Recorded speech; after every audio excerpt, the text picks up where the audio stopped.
Hello, welcome to the Bigger Truth podcast. I am Scott McMahon, and I have been so excited about this from the moment that Solomon said that he would join us. I'm going to go ahead and bring him on. We're live right now on Facebook, YouTube, X, and I am on, yeah, we're looks like I'm just checking. Yeah, we are on Rumble. I just wanted to make sure that we were live on Rumble. I did mess that up. So we are on Rumble, and I'm just so glad that you are here. You're welcome to comment and question. We have 1 hour right now. I'm going to bring on Solomon Yue. Solomon is the RNC committeeman from Oregon, and we're going to get right into your story. So there. Because we have so much to share. I've been blown away as I've been reading. I've just posted just about everything that you've sent me onto my Twitter account, my X account. It's at Bigger Truth, and we're going to be kind of using that as our slideshow. But if you could start just with kind of a story about how you got here and your experience with the Chinese Communist Party, the CCP. Totally. Thank you, Scott, for having me. I was born in Shanghai, China, and in a so-called capitalist family because my grandfather, Jiang Yu, owned a tailor shop in Shanghai. And also, he was elder of Shanghai Methodist Church. Now, that's a big no-no for commies. They consider religion is opium for the masses. And then he also is a deputy commissioner in charge of Chinese cops in British concession in Shanghai. Now, you are working for foreign power this time. So the day I was born, I earned 3 labels: offspring of dirty capitalist pig, offspring a opium pusher spiritually, and offspring a enemy of the state. So I was going absolutely nowhere from that perspective because of my family background. And from time to time, they want me to criticize my own grandfather. Capitalism is evil and exploitation of masses. But without knowing much about capitalism, I start defending my grandfather and told, the class, there is no really class, political brainwashing session.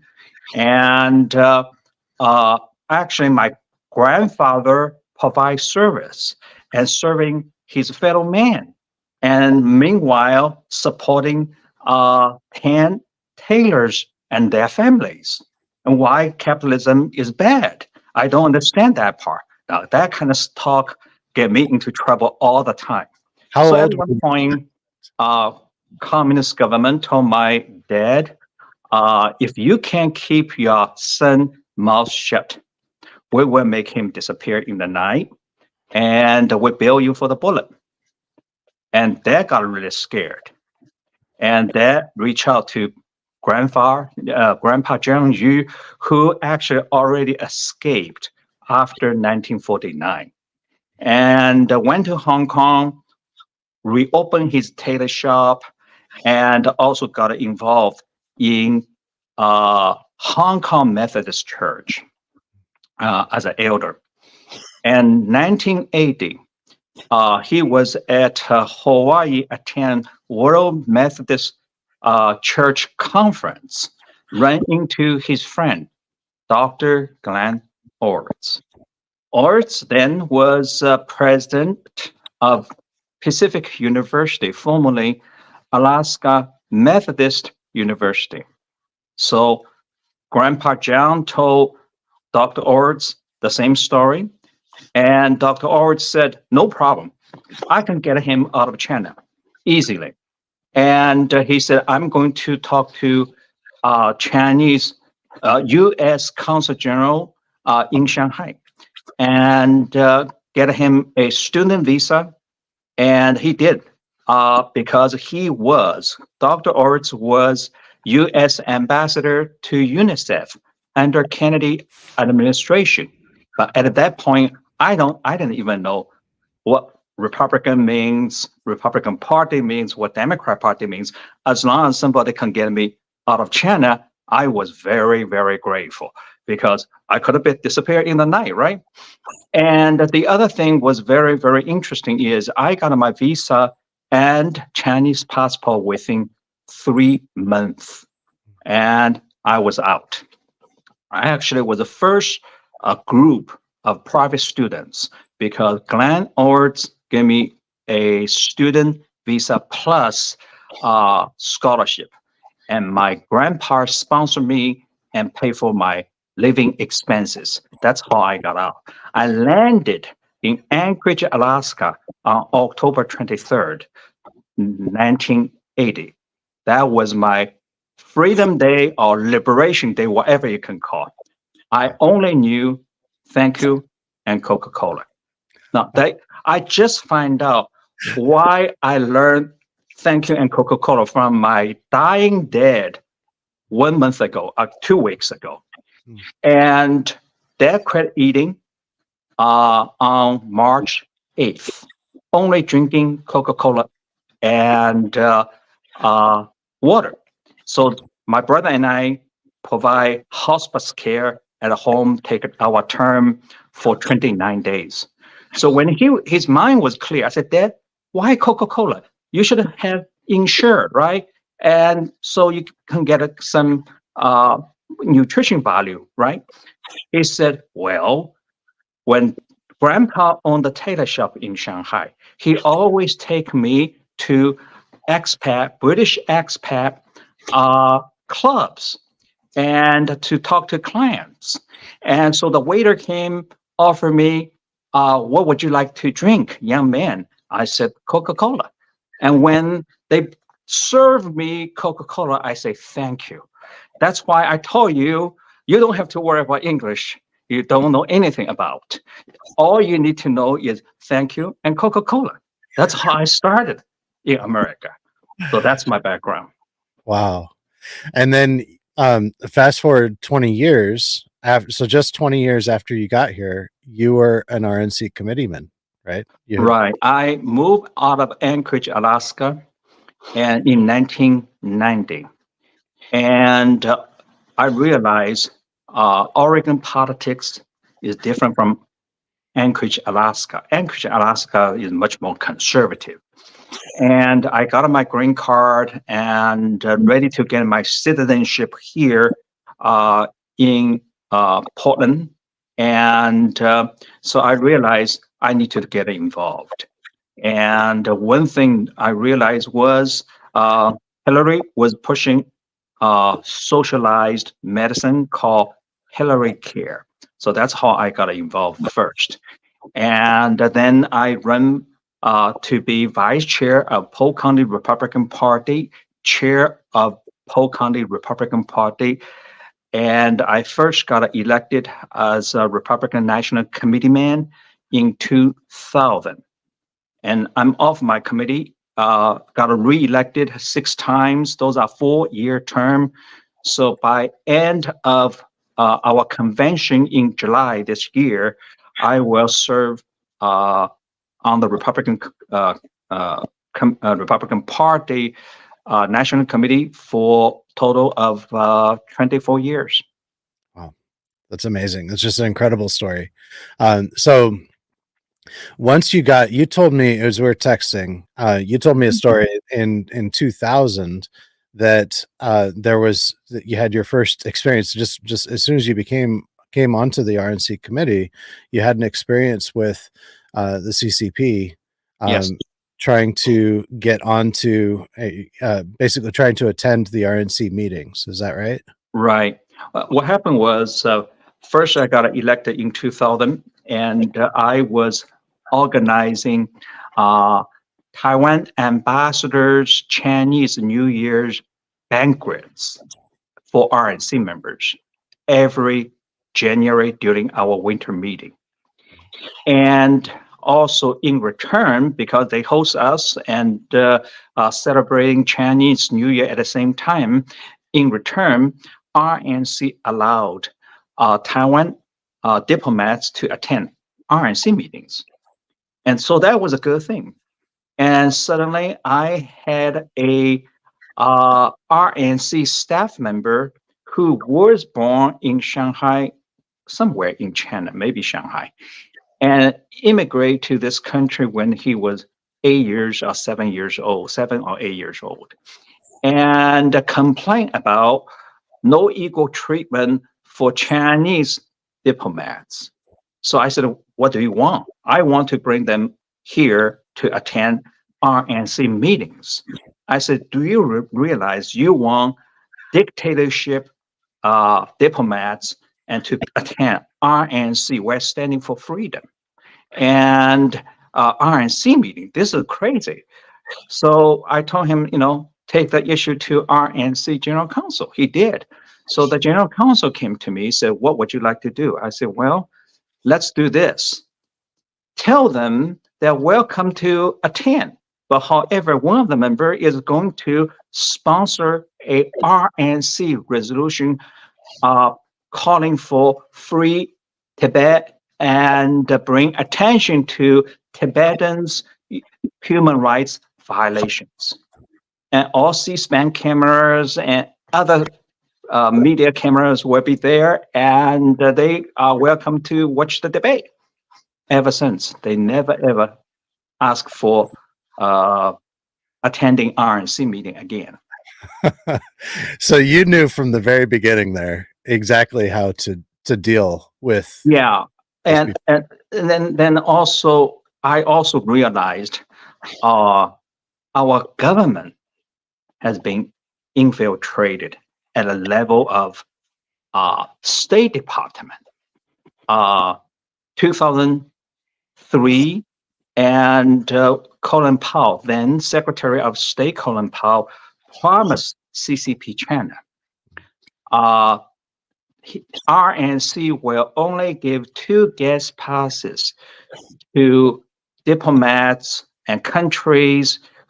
Those countries have formal diplomatic relationships with the US. That means exclude Taiwan. And meanwhile, DNC give 24 guest passes to Taiwan delegation, legislators, and diplomats in Philadelphia. And I took that issue very seriously. We suppose standing for freedom and democracy, and also we should do better than what DNC did. So I took the issue all the way to the White House. They said, what do you want to do? I said, very easy. I'm going to take on Secretary of State Powell directly, and you look the other way. And I went to 5 state parties, got 25 guest passes for the Taiwan delegation, beat DNC by 1 guest pass. And then CCP foreign minister called White House and called Colin Powell to complain because Colin Powell broke his promises to them, and China totally lost face during that fight. But you also realized we talk about they penetrating our government at the highest level now. So Colin Powell at that time, he was the Secretary of State. That's correct. Under George W. Bush. Yeah, under Bush 43. Right. And so this was and that you're right, the highest levels. I mean, you can't get that you can't get any higher than that. And they had him making promises to the Chinese Communist Party. That's correct. And this is over 20 years ago. So and obviously now it's much worse. So let's move forward just a little bit. Jeffrey Reynolds says, I have the utmost respect for Solomon Yue. Thank you. Yeah. So the what would be, let me go to the Twitter. So we have lots of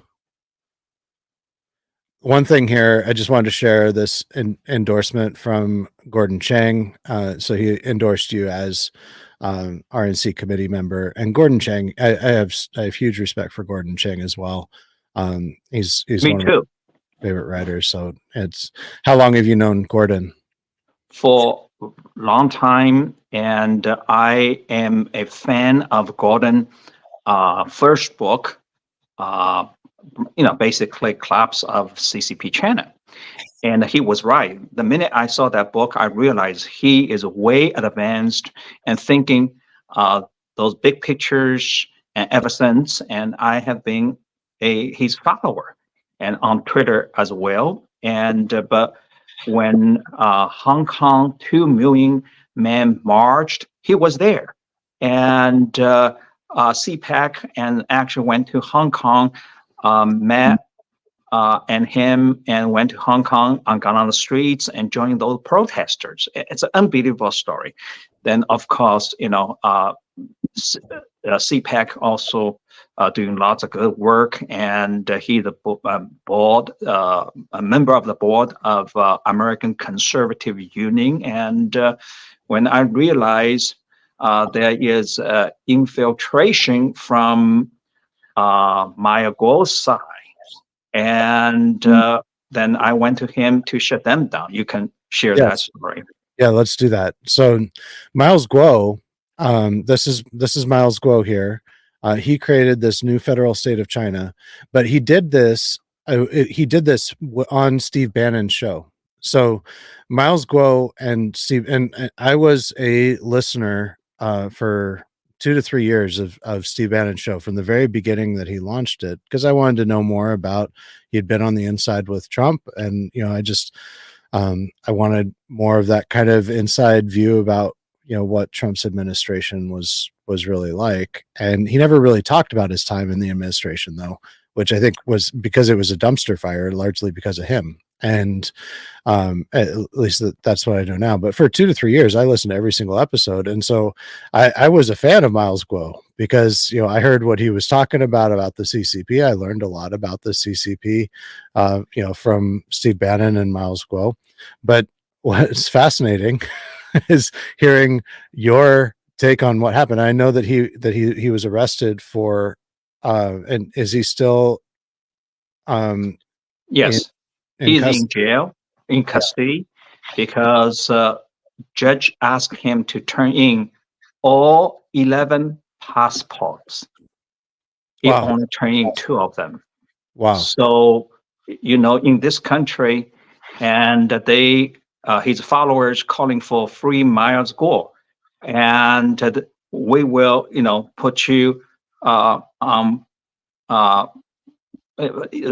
court will not free anyone unless they see you as is not a flight risk, and right. which he still is. So his trial is coming up in May, right, next month. So Miles Guo is a billionaire, and what he came on Steve Bannon's show talking about the evils of the CCP, and he said he was forming the new federal state of China, which was like it was like some unofficial country for the free people of China or something. And it always struck me as weird because the flag was actually, this isn't the flag, it was actually blue, but it almost looks like the UN flag. And like it just seemed, the whole thing just seemed kind of weird. But Steve Bannon was into it, and he often did his shows from Miles Guo's yacht, and that was parked, I think, in New York Harbor. And but this right here is an example of what he was saying in China. I'm just going to play this really quick. One more thing I think really for my ideas,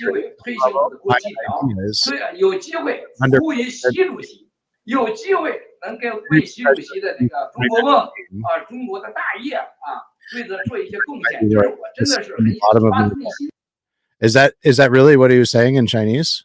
That's correct. What he is saying, he will appreciate an opportunity to serve Chairman Xi and Chairman Xi's great China dream, rejuvenation dream. Now, let's talk about rejuvenation, Xi Jinping's rejuvenation dream.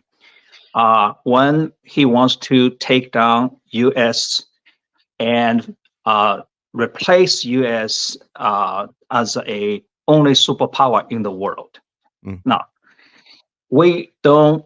It's lots of time when you try to take down what I call false flag operatives, operations in America. You take their words and take a look at their deeds and see, does that make any sense?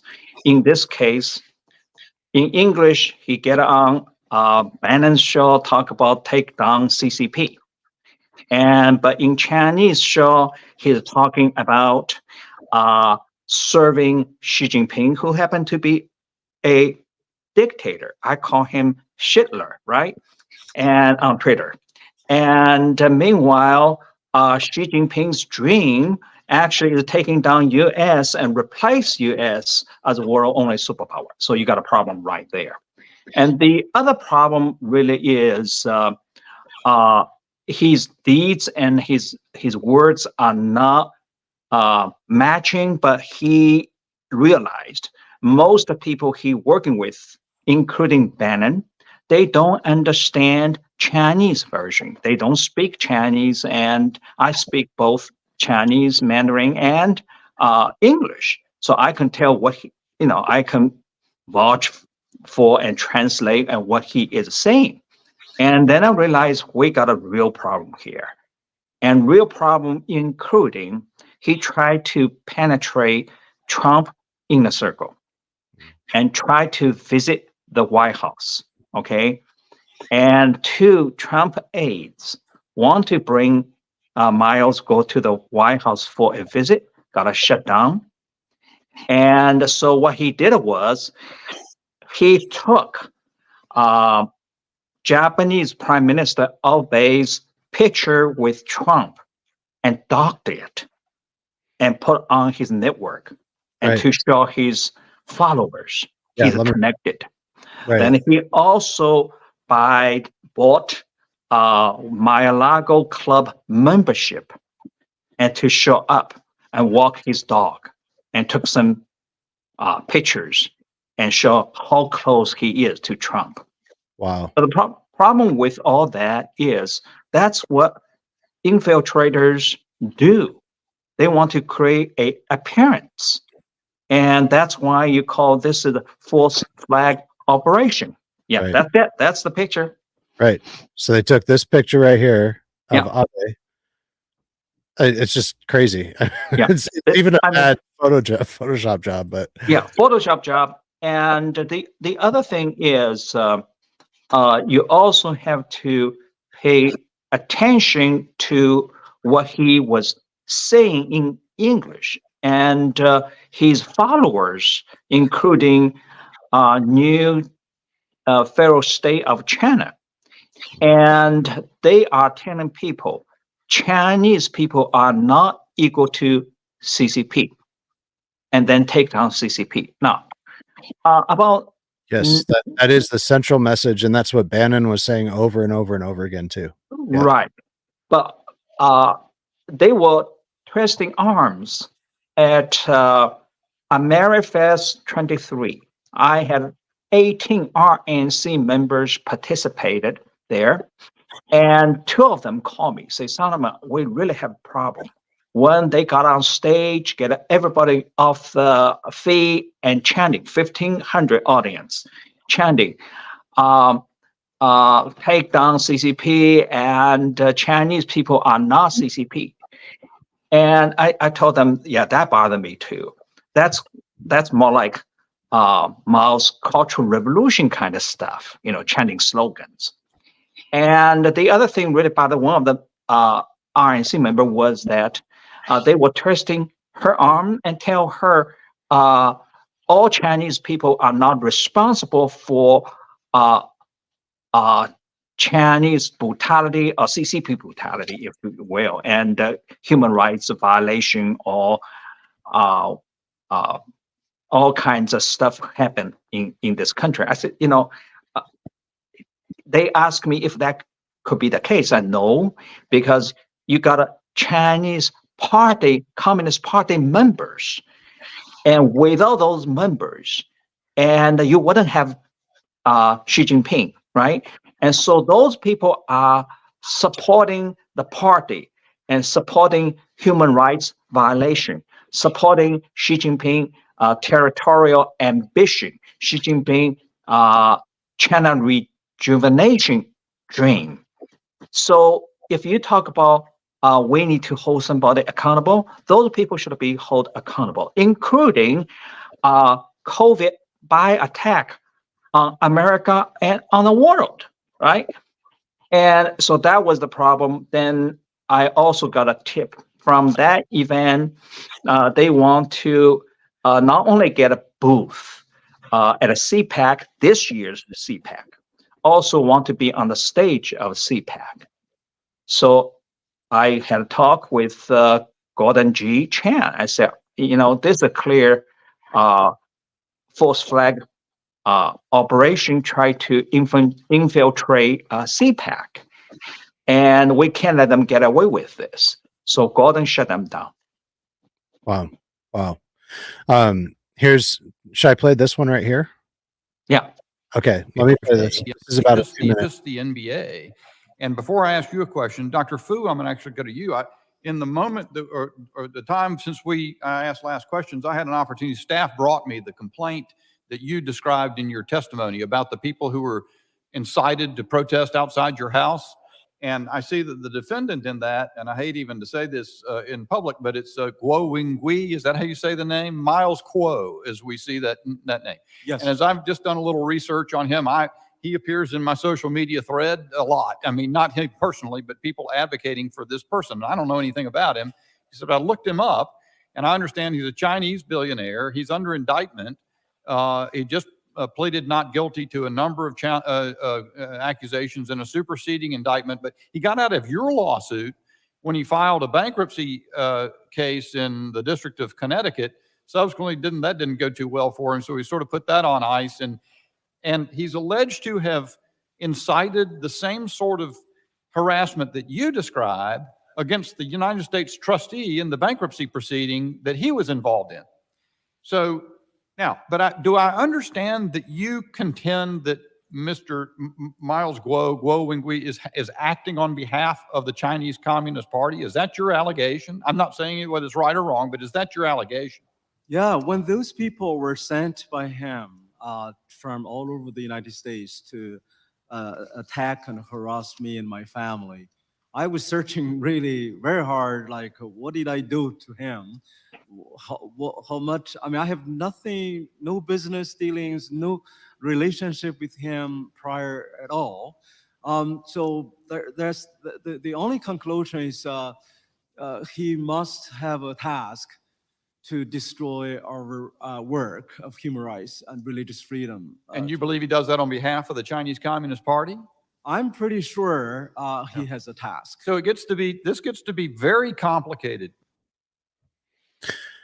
He's absolutely right. It gets to be very complicated. And this is one of the things that was most surprising to me as you were telling me this, it just shocked me so much, because I thought that everything that the Chinese, all the propaganda and everything that they tried to do here in this country was to promote like this positive idea of the Chinese Communist Party. But here we have Miles Guo, who appears to be a CCP agent essentially. And also I want to show, because you shared this too, which was just pretty striking to me, because we saw their Dan Bishop, that was Representative Dan Bishop, that was interviewing there. He had a lapel pin on. You have one right now for the RNC, right? Mm-hmm. It's an identity lapel pin. That's right. Which is really important. And let me find NBA. I'm sorry, the pictures of the pin. Here it is. And this is, so this was actually entered into evidence from that they found on his possession. Is that right? When FBI searched his residence in New York with search warrant, and they discovered PLA, I think for 24K gold, PLA, that stands for People's Liberation Army, lapel pins, 2 of them. And also he has a code name. Who 9 is his code name in Chinese, and as PLA military intel officer or agent. Wow, this is absolutely stunning. So this this just completely blew me away because the whole I'd heard about false flags and but it's so hard to wrap our head around because it seems like they're doing the opposite of what you would think their motive would be. So and this whole idea, nobody outside, really nobody that hasn't listened to Steve Bannon, because he wasn't really on anybody else's shows. Maybe some people that are kind of in Steve Bannon's orbit or in his kind of podcaster network, but unless you're in that network, you haven't heard of Miles Guo, most likely. Most so it was really targeting, and that network is the conservative grassroots. And so this was an operation that was targeting deliberately the conservative grassroots. Is that right? That's correct. And also this is what is the best way to penetrate Trump's orbit? Go through Steve Bannon, go through others, and to get to Trump. But I'm glad Trump's national security team and shut Miles down completely. So he did not get a visit to the White House, and he did not have a picture with Trump. Yeah, and so that picture with Trump is a really interesting thing because that's something that they really use in their propaganda, right? That's correct. If you take a look, the other operation I shut down at Mar-a-Lago fundraiser, a lady named Cindy Young. That's this one, right? That's correct. Cindy Young actually is a fundraiser for another gentleman who is CCP assets, Cliff Lee. And we will talk about that story too. Yeah. And Cindy Young actually paid. Now, Cliff Lee is on the right of this picture, and on Cliff Lee's right is Trump's sister. Then on Trump's sister's right is the lady named Cindy Young. Cindy Young owns a massage parlor, and paid $50K to have that picture taken with Trump at Mar-a-Lago. Now, how she paid is questionable because all $50K should have come out of her pocket as personal money, but she borrowed 10 from husband and borrowed another 10 from mother-in-law and another 10 from receptionist, another 10 from masseuse. Now that self already violating campaign finance law, okay? And she took the picture and signed by Trump, and then advertising this picture as something she can do for CCP elites in Beijing Chinese language magazines, okay? And something like, give me 100K, I get you to the Mar-a-Lago and have your picture taken with Trump. And when that happened, and stories start breaking out, and people realize, oh, we got a problem. And I tried to shut down, didn't work. Then my friend Steve Yates, former national security agency staff member, and then became Bush 43 White House deputy national security advisor. And he took to his old national security agency to shut that one down. Result of shutting that one down, if you remember, that is a story. A 27 years old Chinese woman with 2 cell phones, $7,000 in cash, showed up at a Mar-a-Lago And some lied too, didn't she? lied to Secret Service, got arrested. Then they discovered this woman actually got a thumb drive and with viruses. She was going to plant virus in Mar-a-Lago Wi-Fi system. Got arrested and tried and sentenced for 3 years. Now just released and deported. So, but that woman did not know National Security Agency shut this Mar-a-Lago fundraiser down already. Okay, so that's what happened. Wow, that's just that, and that they obviously. So this picture taken at Mar-a-Lago. That's correct. That picture is the Mar-a-Lago picture, and this is with Trump's sister right there. Yes. Yeah. You talk about deep penetration. Here we go. Right. Wow. Okay. So then, this story. So with Miss China, that has to do with this guy, right? This guy, yes. 2016 April, and this guy David Wang founded Chinese Americans for Trump. But the problem with this guy is we already knew he is CCP asset. How did we know? There was a protest in Philippines against Chinese embassy because Philippines and China got into South China Sea dispute. And so Filipinos came out, protested against China.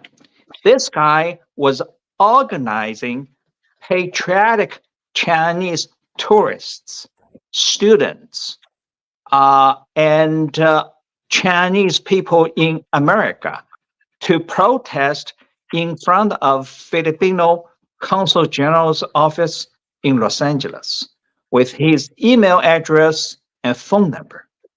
Wow. I got a quick text message and with a screenshot from DC, a think tank specialized in counter CCP espionage. And told me, you got a problem. You got a penetration into Trump campaign. That's the picture. Then he further penetrated RNC major donor program, featuring Vice President Pence that year. And he donated money to RNC because he is a green card holder. And he took the guest, who is Ms. China. You should have showed that picture. It's a very interesting picture too. And I find it here. There it is. Yeah, here the picture. Ms. China actually go to table, introduce herself to our male RNC male major donors and invite them to visit her in Beijing or in China somewhere.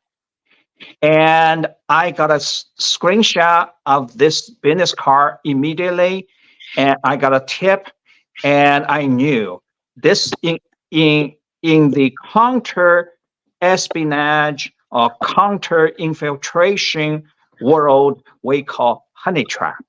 Okay, and realized this honey trap is going on.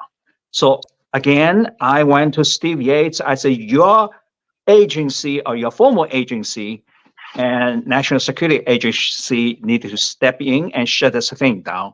And we got an active infiltration going on. And we shut that one down too. Wow.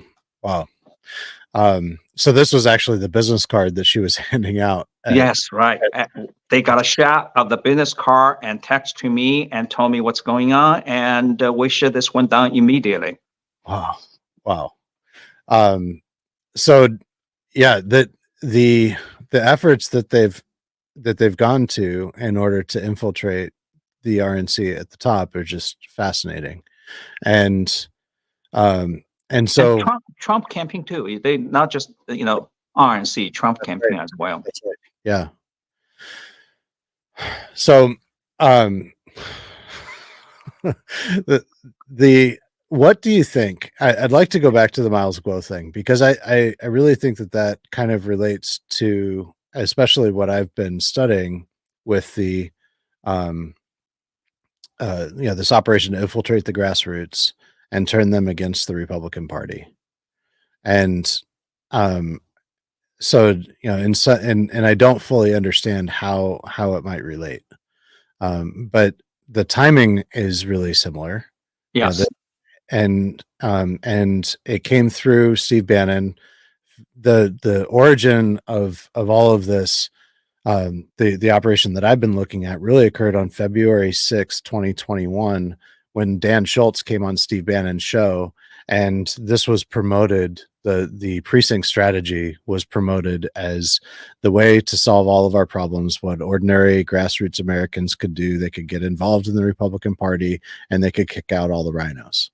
And that message was used by all of these by organizations in every state that I've looked at to recruit and indoctrinate incoming precinct delegates to kind of vote as a block to remove the people that they wanted removed, who were really the most effective people within the parties. They were branded as establishment rhinos, and Right. they were removed. And so and that actually happened to you. So that out of nowhere you had, can you tell us about the resolution that you sponsored and that was passed? Was it passed after COVID about the Yes. desire to impose sanctions on the CCP? Right. I authored and passed a RNC resolution to hold CCP China accountable for Wuhan virus damages. And I consider COVID is a bio attack on America and on the world by Xi Jinping. And the resolution actually calls for reparations, and President Trump also got on TV talk about worldwide damage reparation should be 60 trillion. To me, was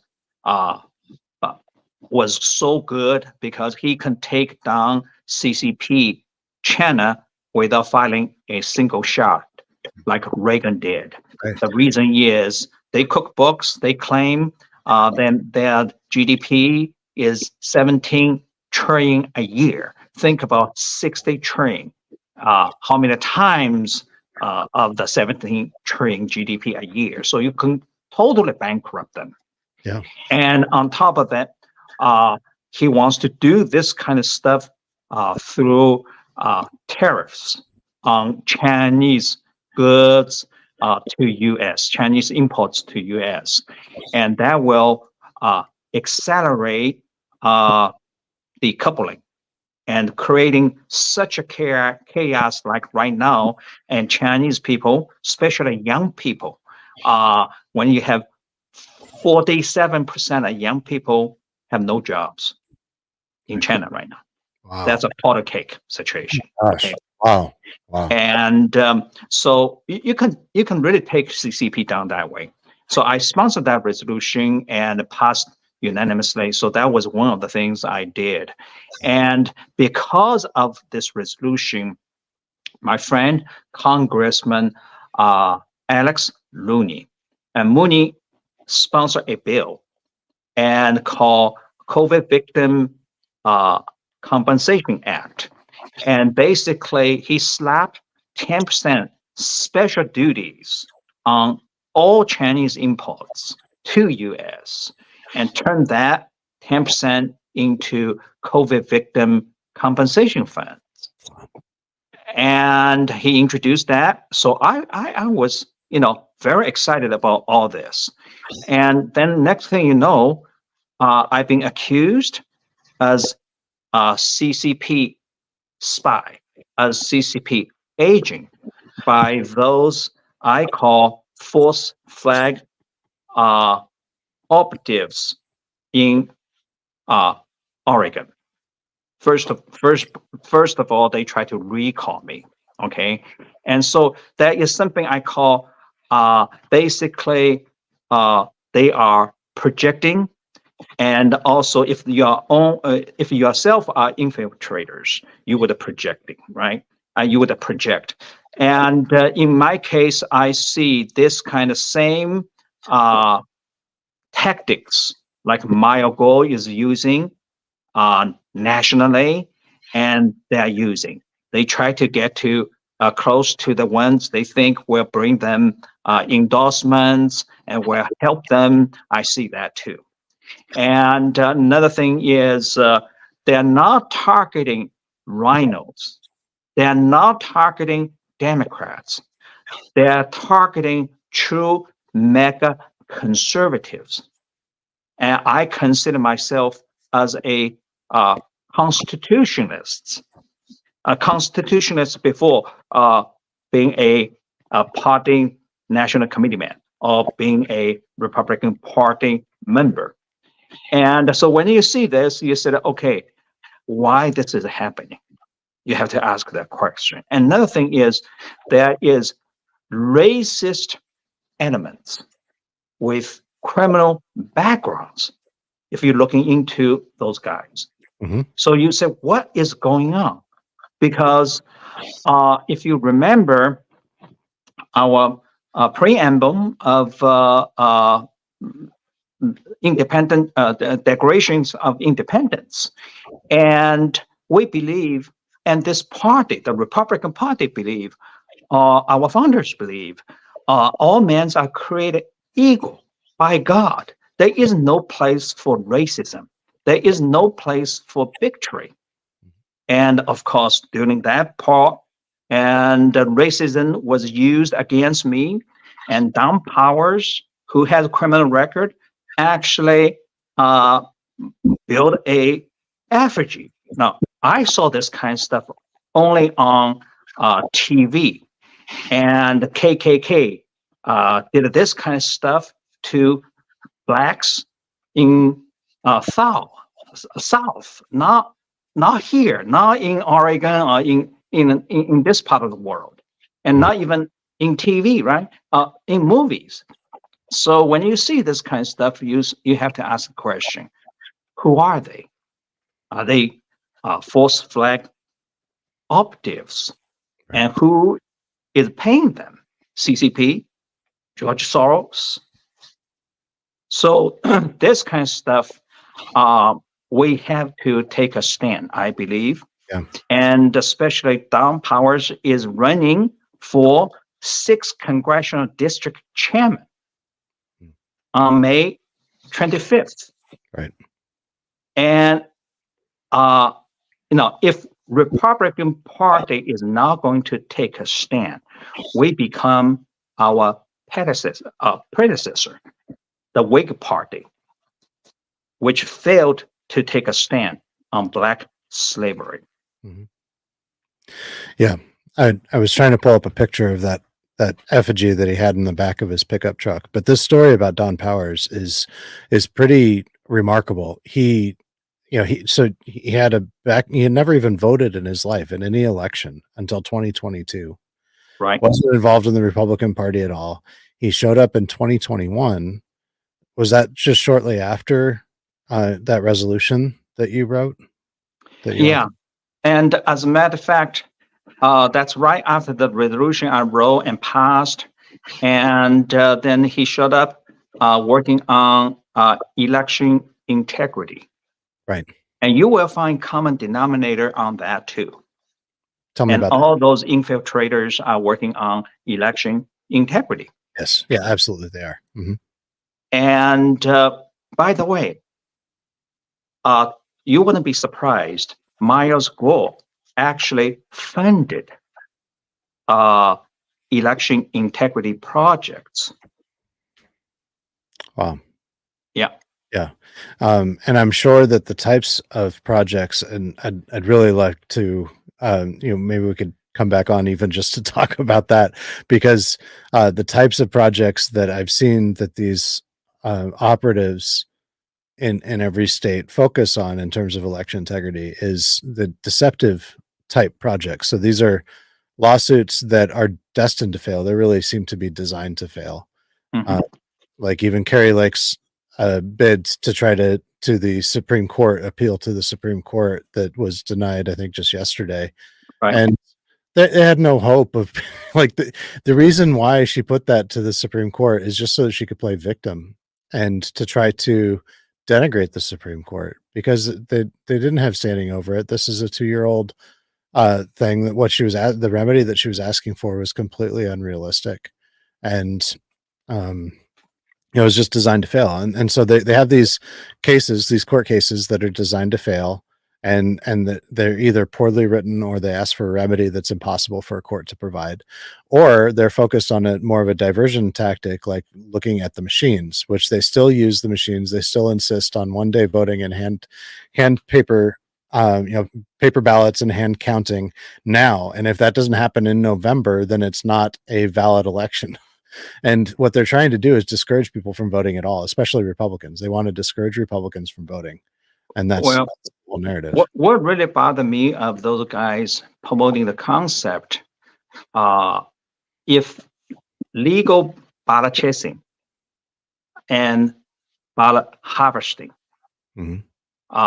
is allowed, and they want us to give up a weapon, basically, That's right. to combat the other side and to get our votes out. And ballot chasing and ballot harvesting allow our volunteers Mhm. to figure out who voted, who didn't vote. Then you spend your resources to go after the ones who have not voted. Mhm. That makes perfect sense. It's not in a perfect world, but you fight with a tool you got, especially that law passed by the other side. Why not use it? You asking all the conservatives to sit on their ballots and turn in last day. That's called suicidal. That's right. It's a That's total suicide. Yeah. And They- so the it's question is why? Yeah. Okay. Right. And so when you see this kind of today, Trump also support ballot chasing and ballot harvesting. And so when you see this, you have to question what they say and what they do and the result of what they do. What is going to be the outcome, right? And outcome is another loss of our election and get a grassroots so upset. When grassroots upset, they want to throw everything out. Okay, good, bad, and throw baby out with bathwater, right? And when you have this, you have to question their real motive. Creating chaos is a motive. Yeah. Yeah. Yeah, you're absolutely right. And that's the creating chaos is, I mean, you know this better than most, but that is one of the primary tools of communist, agitators. That's really their objective, is chaos. And which makes it hard for most normal people to understand, what do they really want? Because it's so chaotic and confusing. What do they really want? And that's where, this false flag operation really comes in, is it's, a big part of it is just to create chaos and confusion. Totally. Jeffrey asked a good question, which is, can Solomon comment on the vice chair of the California GOP who was forced to resign due to ties to the CCP? Do you know anything about that? Yes, I do. As a matter of fact, my friend Jennifer Van Laar, Laar, wrote an article to expose his connection to CCP. After the article, he was going to run for re-election as vice chair of California State Party. One step that close to be RNC member. And because usually next step for a state party vice chair is become a state party chair. When you become state party chair, you become one of the 168 members, right? So he was that close. And Jennifer article totally got him exposed, and he decided not to run for re-election. That was great. By the same token, Jennifer article totally shut Cliff Lee's operation down. Yeah. And Jennifer's with redstate.com, With right? Red State is managing director, and lots of time he write his own her own articles. Mm-hmm. Great. So back to Don Powers, he was a, he appeared right after that resolution. He came out of nowhere, no Right. political background, no political experience, and he showed up at a Reawaken Tour event, right? Right. That's where he was first seen, with Joel Oatman really supporting him. Joel Oatman was there, and Joel Oatman is part of the Mike Flynn network. And Right. and from what I understand, Joel Oatman has supported him all along. Like that, there's something there as far as, he clearly had someone telling him what to do. I mean, his background is like having messed up relationships with women that have landed him in court, and now all of a sudden he's on the state committee for election integrity and the state committee for human trafficking, which are the two biggest grifts on the right.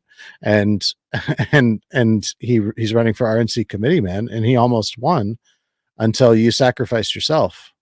And Right. Story go like this. I realized who he is.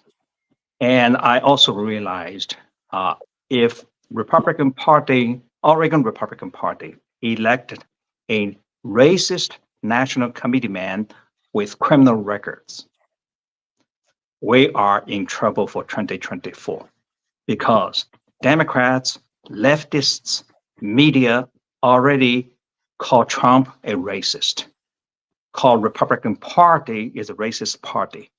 And we just hand them the ammo to shoot at us for this election cycle. Yep. And first ballot came in, he was in the first place, I'm in the second place, and Dan Mason in the third place. Then the fourth place gentleman, Jerry, got automatically eliminated. So the right thing to do is to stop a racist person get elected as national committeeman. And so I endorse the person in third place and toss my race to him and toss my support to him. And I withdraw myself from the race. And that's what happened. That's the right decision, on the spot. You have to make as a leader. You are not paid, but you have to make this kind of decision to save the state and save this party and save this country. Now think about this. Next year is our opportunity to flip Oregon red by electing, I'm talking about 2026, by electing a Republican governor again. And Democrats are losing their registration. Trump gets into the White House. We need help from RNC and Trump White House. You think a national committee man who is a racist with criminal background would help Oregon to flip red? No, the answer is no. So you have to do the right thing. Right. And it angers me because, really the guy in third place should have bowed down to you. And, I think what Oregon needed and what this country needed was for you to continue in your position there. But I have a feeling that good things are ahead for you. Totally. And, I think it's a great loss for Oregon and a great loss for this country, for the party and even this country, that you're no longer going to be there at the end of this term. But, so grateful for everything that you've done and for being here on the show and sharing with, with my audience and with people in other states, this story about CCP infiltration, about, the likelihood. And you're gonna come back on Thursday and we're going to talk more about the story with Don Powers, especially, and what our next steps are going forward. And so, yeah, there's so much more to learn from you. And so I'm just so grateful that you're here and sharing your wisdom and your experience. So thank you very much. How can Thank you people for having me. how can people get in touch with you on Twitter, or what's the best way? My Twitter is at Solomon Yue, just like the way you spell, no space between Solomon and Yue. Okay. And my email is Solomon Yue at Solomon.Yue at Republicans Overseas with S.com. Okay. Solomon.u at Republicans. Republicans Overseas.com. Great.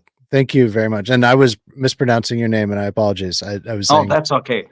so it's you. Is that right? Yeah, that's you. All right. You. Okay. All right. Well, thank you so much. I can't wait for Thursday. And this is just wonderful. Thank you all for being here live. And until next time, if you can bear with me for just a moment while